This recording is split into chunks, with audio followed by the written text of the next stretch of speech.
Bismillahirrahmanirrahim. Assalamualaikum warahmatullahi wabarakatuh. Waalaikumsalam warahmatullahi wabarakatuh.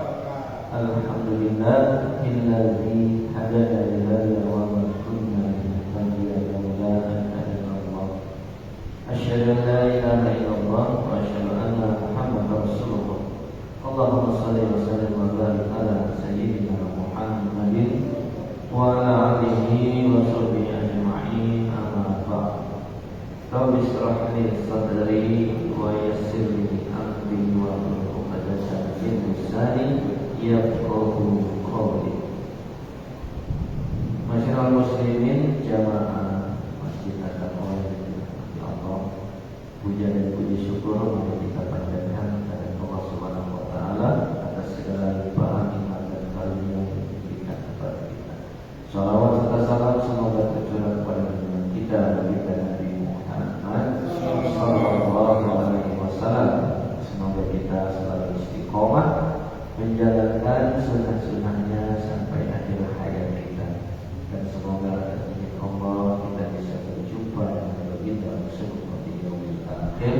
Amin ya rabbal alamin. Masyaallah muslimin, pada kesempatan yang berbahagia ini mari kita coba untuk memahami makna daripada surat At-Tahrim, ya, surat ke-66 ayat 8 yang menjelaskan tentang besarnya pengampunan Allah Subhanahu wa taala. Dalam arti Allah itu Maha penerima taubat sebesar apapun dosa yang dibawa oleh seorang hambanya selama ia memang mau bertaubat dengan catatan taubatan nasuha. Baik, mari kita bacakan. A'udzu billahi minasy syaithanir rajim. Bismillahirrahmanirrahim. Ya ayyuhalladzina amanu tubu ilallahi taubatan nasuha. Asa rabbukum an yukaffira ankum sayyi'atikum wa yudkhilkum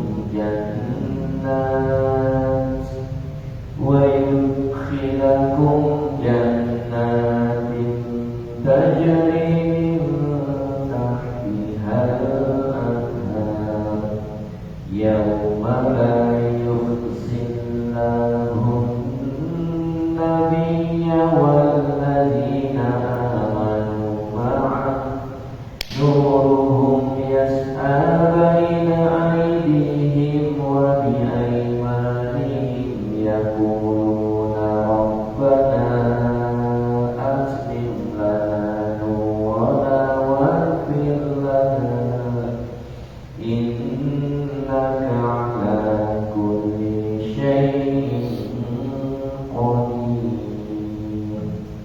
Shadaqallahul Azim. Yang artinya ya ayyuhalladzina amanu tubu ilallahi taubatan nasuha. Wahai orang-orang yang beriman, tubu bertobatlah kalian kepada Allah dengan taubat yang semurni-murninya. Jadi kata makna murni atau nasuha di sini artinya kalau dia sudah bertobat ya tidak akan melakukan perbuatan dosa itu lagi. Jadi bukannya bertobat sudah diampuni, berarti sudah terbebas dari dosa, lalu melakukan perbuatan dosa itu lagi, itu bukan suha, kan? Mudah-mudahan Tuhan kamu akan menghapus kesalahan-kesalahanmu dan memasukkan kamu ke dalam surga-surga yang mengalir di bawahnya sungai-sungai. Jangankan di surga, surganya juga luar biasa. Di bawahnya ada sungai-sungai yang mengalir. Ya kalau di surga pasti airnya bening, ya kan? Nah, nggak usah di surga, coba kita membayangkan kalau kita berada di satu pegunungan. Kita sedang berkadabur ya, di satu pegunungan, duduk di bebatuan, di bawahnya ada sungai mengalir, airnya bening, masya Allah. Itu sudah luar biasa. Itu baru di dunia. Nah, bagaimana kalau di surga? Pada hari ketika Allah tidak mengecewakan Nabi dan orang-orang yang beriman bersama dengannya, dan cahaya mereka memancar di hadapan dan di sebelah kanan mereka sambil mereka berkata, ya Tuhan kami, sempurnakanlah untuk kami cahaya kami dan ampunilah kami. Sungguh Engkau Maha Kuasa atas sesuatu. Nah, adapun di dalam tafsir salah satu kita bacakan di sini At-Tabari, maksud ayat wahai orang-orang yang beriman bertobatlah kepada Allah dengan tobat yang semurni-murninya. Wahai orang yang percaya kepada Allah, hendaklah kalian kembali dari perbuatan dosa-dosa kalian kepada ketaatan, kepada hal-hal yang diridhai Allah dan tidak mengulangi berbuat dosa untuk selama-lamanya. Mudah-mudahan Tuhanmu akan menghapus kesalahan-kesalahanmu dan memasukkan kamu ke dalam surga yang mengalir di bawahnya sungai-sungai. Maksudnya setelah bertobat tidak ada yang diharapkan kecuali agar Allah menerima tobat dan menghapus kesalahan-kesalahan yang telah kalian perbuat dan masukkan kalian ke dalam surga yang mengalir di bawah pohon-pohonnya sungai. Kemudian ayat selanjutnya, pada hari Allah tidak menghinakan Nabi Muhammad dan para pengikutnya yang beriman. Cahaya mereka bersinar di hadapan mereka dan di sebelah kanan mereka terdapat kitab mereka. Kemudian Allah menggambarkan mengenai perkataan yang dikatakan oleh orang-orang mukmin pada hari kiamat, wahai Tuhan kami, sempurnakanlah bagi kami cahaya kami. Mereka meminta agar Allah mengekalkan bagi mereka cahaya mereka dan tidak memadamkan sehingga mereka melintasi sirat atau jembatan. Mereka berkata, ampunilah dosa-dosa kami dan jangan Engkau balas dosa-dosa kami dengan siksa-Mu kepada kami. Sesungguhnya Engkau Maha berkuasa untuk menyempurnakan cahaya bagi kami, Maha berkuasa untuk mengampuni dosa-dosa kami, dan Maha berkuasa atas segala sesuatu. Nah, masyarakat muslimin, ada satu kisah yang sangat berkaitan dengan ayat ini, yaitu di mana satu saat sahabat Rasulullah yaitu Umar bin Khattab. Umar bin Khattab kan yang kita ketahui adalah salah satu sahabat Rasulullah yang sangat tegas kalau berhadapan dengan musuh itu. Sangat, ya artinya kejam dalam arti yang memang dia harus berlaku seperti itu terhadap musuh. Tapi pada kesempatan itu Rasulullah menangis. Umar bin Khattab menangis, ya, menghadap kepada Rasulullah sehingga Rasulullah bertanya, apa yang membuat engkau menangis? Kata Umar, Aku tidak kuasa menahan tangis atas aduan seorang pemuda yang ada di depan rumahmu, wahai Rasulullah. Dia menangis terseduh-seduh ingin berjumpa denganmu, wahai Rasulullah. Lalu Rasulullah memerintahkan Umar untuk mengajak orang tersebut masuk ke dalam. Lalu ditanya oleh Rasulullah, wahai pemuda, apa yang membuat engkau menangis begitu terseduh-seduh? Ya, kata pemuda itu, ya Rasulullah, aku telah berbuat dosa yang begitu besar kepada Allah, sehingga aku khawatir Allah tidak akan mengampuniku, wahai Rasulullah. Lalu Rasulullah bertanya kepada pemuda tersebut, apakah engkau telah berbuat syirik atau engkau telah mensekutukan Allah? Tidak, wahai Rasulullah. Lalu apakah engkau telah melakukan satu perbuatan maksiat sehingga membuat Allah murka sehingga engkau merasa Allah tidak akan mengampuni? Tidak, Rasulullah. Apakah menurutmu dosa yang kau lakukan, kata pemuda tersebut, tidak ada kesalahan yang lebih besar yang telah aku lakukan selain dosa yang telah aku perbuat? Apakah dosa itu sendiri lebih besar dari arsy-Nya Allah? Iya, Rasulullah. Dia mengumpamakan perbuatan dosanya itu lebih besar dari kursinya Allah, lebih besar dari arsy-Nya Allah. Sehingga dengan pengakuan pemuda tersebut membuat Rasulullah semakin menegaskan kepada tersebut, kalau begitu sebutkan apa yang telah kau lakukan. Yang awalnya pemuda ini sangat enggan karena malu dan tentunya dia khawatir Rasulullah akan marah atas perbuatan dosa yang dilakukan. Akhirnya karena memang Rasulullah meminta ia untuk menceritakan perbuatan dosa apa yang dilakukan, ia pun menuturkan. Dia mengatakan, wahai Rasulullah, sudah lebih kurang 7 tahun aku ini menggali makam kuburan-kuburan yang mana aku bisa mengambil kalau ada manfaat yang bisa diambil dari menggali kuburan. Namun satu ketika ia menggali kuburan, ternyata jenazahnya itu adalah jenazah seorang wanita yang masih muda dan cantik. Lalu karena aku tergoda oleh setan, aku menggauli jasad atau mayit wanita muda yang cantik tersebut. Mendengar yang demikian, Rasulullah sangat marah. Dan akhirnya Rasulullah mengusir pemuda tersebut. Ya, kira-kira ya mungkin, pergi kau dari rumahku, aku tidak mau melihat kau. Allah tidak akan mengampuni dosa perbuatan yang seperti itu. Akhirnya pemuda tersebut pergi dengan perasaan yang sangat kecewa, menyesal, hingga sampailah satu saat di tengah-tengah padang pasir, ia istilahnya itu, curhat kepada Allah Subhanahu wa taala. Jadi dia membayangkan bagaimana Rasulullah saja sudah tidak terima gitu, apalagi Allah. Sampai ia berkata, wahai Allah, kalau demikian habisi saja, bakar saja jiwaku ini, badanku ini dengan api sebelum jasadku nanti mau bakar di neraka. Nah, setelah kejadian itu, malamnya Rasulullah didatangi oleh malaikat Jibril.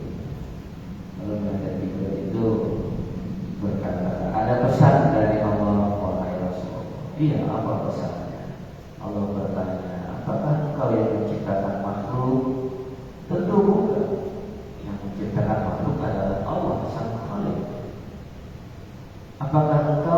memberikan rezeki kepada makhluk tersebut?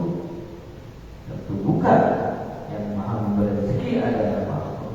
Allah memberikan rezeki makhluk adalah Allah. Ya, sampai beberapa pertanyaan dan satu saat akhirnya malaikat bertanya, apakah kau yang berhak menerima taubatnya seseorang? Ya, tentunya Allah lah yang maha menerima taubat.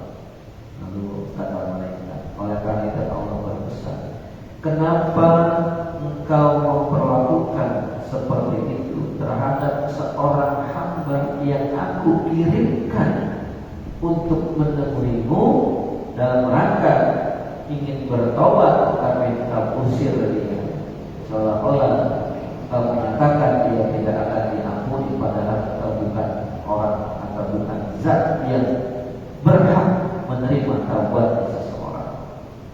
Lalu bagaimana kemudian hari jika ada hambaku yang melakukan dosa yang lebih besar dari itu, lalu datang di hadapanmu untuk mohon taubat atau minta dibimbing ke bertobat, pasti engkau akan melakukan hal yang lebih buruk lagi terhadap pemuda tersebut. Nah, mendengar pesan Allah melalui malaikat Jibril seperti itu, Rasulullah jadi tersentak. Ya, ia menyadari bahwa yang berhak menerima taubat hanyalah Allah. Karena dosa yang ia lakukan itu, si pemuda tersebut lebih kepada hak Allah. Dia menzinahi mayit, ya kan? Itu kan dosa terhadap Allah.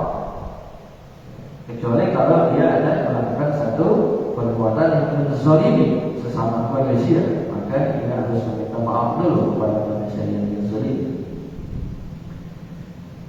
Akhirnya Rasulullah mengutus sahabat untuk mencari pemuda tersebut.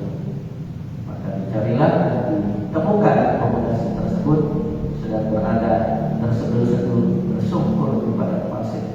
Lalu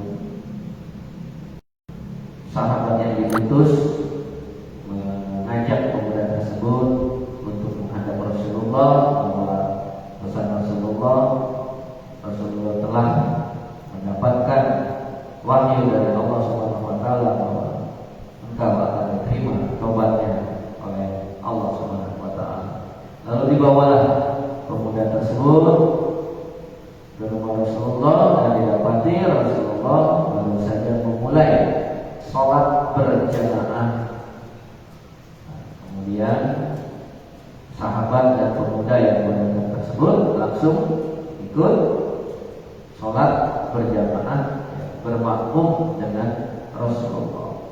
Ini bicara ke rumah Rasulullah, kok sholat berjamaah? Karena sholat berjamaah di masjid, ya berarti ini kejadiannya di Madinah. Rumah Rasulullah kan di sampingnya Masjid Nabawi. Bahkan sekarang berada di dalam Masjid Nabawi, ya, ada makam Rasulullah, Abu Bakar dan Umar. Itu kan dulunya adalah rumah Rasulullah. Jadi Rasulullah itu sebelum mengimami sholat itu biasanya dia sholat sunatnya di dalam kamar yang tepatnya adalah rumah. Sehingga itu juga menjadikan satu hujah bahwa ada ulama yang berpendapat kalau kita hendak melakukan sholat sunat qobliyah itu lebih afdal di rumah.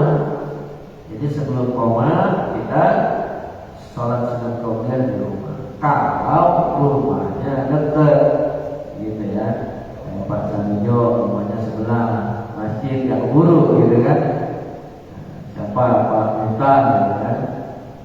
Kalau siapa yang jauh di sini?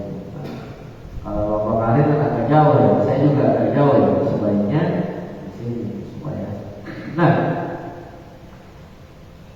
ketika sahabat dan pemuda tersebut ikut bermakmum dengan Rasulullah, dan ketika Rasulullah selesai membaca Al-Fatihah, lalu membaca surat At-Takatsur seperti tadi yang saya baca, ya. Alhaakumut takatsur. Terus apa? Hatta ketika Rasulullah mengucapkan hatta zurtumul maqabir, maka pemuda tersebut berteriak tersungkur dan menemui ajalnya di situ.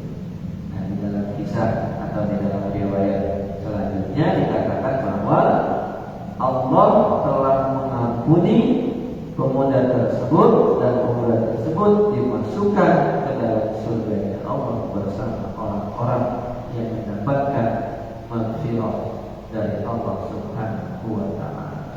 Nah, ini menunjukkan bahwa sifat pengampun Allah itu begitu besar. Ya. Bahkan dalam riwayat lain juga dikatakan, seandainya anak Adam datang kepadaku membawa kesalahan sebesar langit dan bumi, bahkan lebih besar dari itu, selama ia datang memohon ampun dan ingin bertobat kepadaku, kata Allah, ampunanku jauh lebih besar dari dosa yang ia bawa. Nah, pesan moralnya adalah bahwa kita jangan pernah ragu atau ya artinya malas untuk bertaubat dari kesalahan. Sebesar apapun kesalahan-kesalahan yang kita lakukan, insya Allah Allah akan mengampuni dosa-dosa kita selama pertaubatan yang kita lakukan adalah taubatan nasuha. Nah, tetapi ayat ini juga ingin memesankan kepada kaum muslimin secara umumnya, janganlah sifat maha pengampun Allah ini dijadikan alasan bagi orang untuk berlama-lama atau menunda-nunda untuk bertaubat, atau justru dijadikan alasan untuk selalu berbuat maksiat. Apa alasannya? Ya kan Allah maha taubat, udah maksiat aja dulu kan, senang-senang aja dulu, buat dosa-dosa aja dulu kan, nanti kalau taubat kan diampuni sama Allah Subhanahu wa taala. Nah, ini penekanannya. Padahal ketika di sini Allah mengatakan ya ayyuhallazina amanu tubu ilallah, ini mengandung makna bersegeralah, ya, bersegeralah kalian bertobat kepada Allah. Dan juga ini sebagai satu antisipasi. Emangnya kita tahu kapan kita bakal dicabut ajal kita oleh Allah Subhanahu wa taala sehingga begitu yakin, begitu pede, nanti aja lah, nanti kalau udah tua-tua anak ya, kira-kira kalau udah mumpung, jalan udah payah, gitu kan, barulah kita keber gitu, ke masjid selalu berjamaah, bertaubat apa semua. Ya kalau kita nyampe buat kita ke sini kan. Nah, jadi pesan yang sangat ditekankan adalah yang kita diperintahkan untuk segera melakukan pertaubatan dengan semua-muanya, karena kita tidak tahu kapan ajal kita akan sampai. Nah, mudah-mudahan ma'asyiral muslimin dengan penjelasan dari surat At-Tahrim ayat 8 ini menjadikan kita orang yang selalu bertobat kepada Allah Subhanahu wa taala. Amin. Dalam riwayat lain, Nabi Muhammad SAW pun selalu memohon ampun, beristighfar, bertobat kepada Allah dalam sehari. Itu ada yang meriwayatkan 70 kali, bahkan sampai 100 kali. Itu Rasulullah yang dijamin surga. Gimana kita? Udah sepede apa kita? Ya. Baik, itu yang bisa saya sampaikan. Mudah-mudahan bermanfaat buat kita semua. Dan yang paling utama adalah bagaimana memotivasi kita untuk selalu menjadi umat yang segera bertaubat kepada Allah Subhanahu wa taala. Wallahu a'lam bishawab. Astagfirullahaladzim. Alhamdulillahirabbil alamin. Alhamdulillah wa yakatu majidah ya rabbana. Alhamdulillah ya rabbil jalali wal ikram karim wa sultanik. Allahumma shalli ala sayyidina Muhammad wa ala ali sayyidina Muhammad. Allahumma taqabbal minna as-salata wa siyama wa qiyama wa qiyama wa muslimin. Allahumma ighfir lana wa li walidina wa rahmana kama rabbana shighara. Allahumma hab lana min azwajina wa dhurriyyatina qurrata a'yun waj'alna lil-muttaqina imama.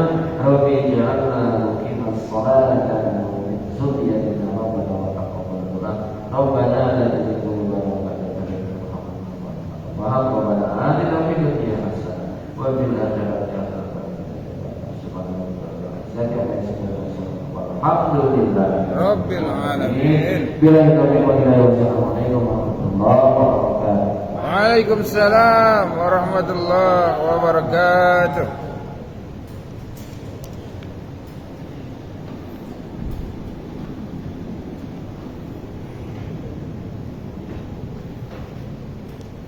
Alhamdulillahirrahmanirrahim. Taklim rutin ba'da sholat maghrib Masjid At-Taqwa Perumahan Kota Bumi 2, Kelurahan Kota Bumi, Kecamatan Pasar Kemis, Kabupaten Tangerang, Provinsi Banten, telah terlaksana. Dan kepada saudara-saudaraku yang mengikuti atau menonton video ini, saya doakan semoga Allah berikan keberkahan, diberikan keselamatan dan kesehatan, kelancaran rezeki dan usaha, serta penghasilan finansial yang banyak, halal, barokah, manfaat di dunia wal akhirat, dan dimudahkan segala urusan, baik urusan dunia maupun akhirat. Dan semoga Allah berikan kesempatan untuk menunaikan ibadah haji maupun umrah ke tanah suci Mekah Al-Mukarramah dan Madinah Al-Munawwarah. Amin, amin, amin ya Allah ya Rabbal alamin. Terima kasih. Assalamualaikum warahmatullahi wabarakatuh.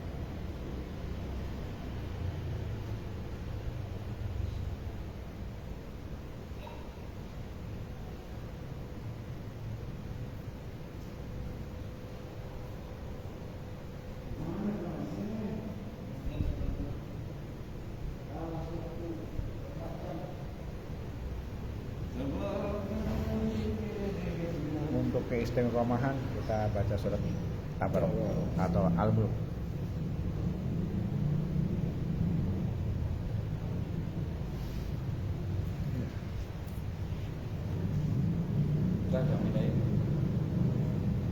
Sinyalnya mana? Iya, hilang mulu ya.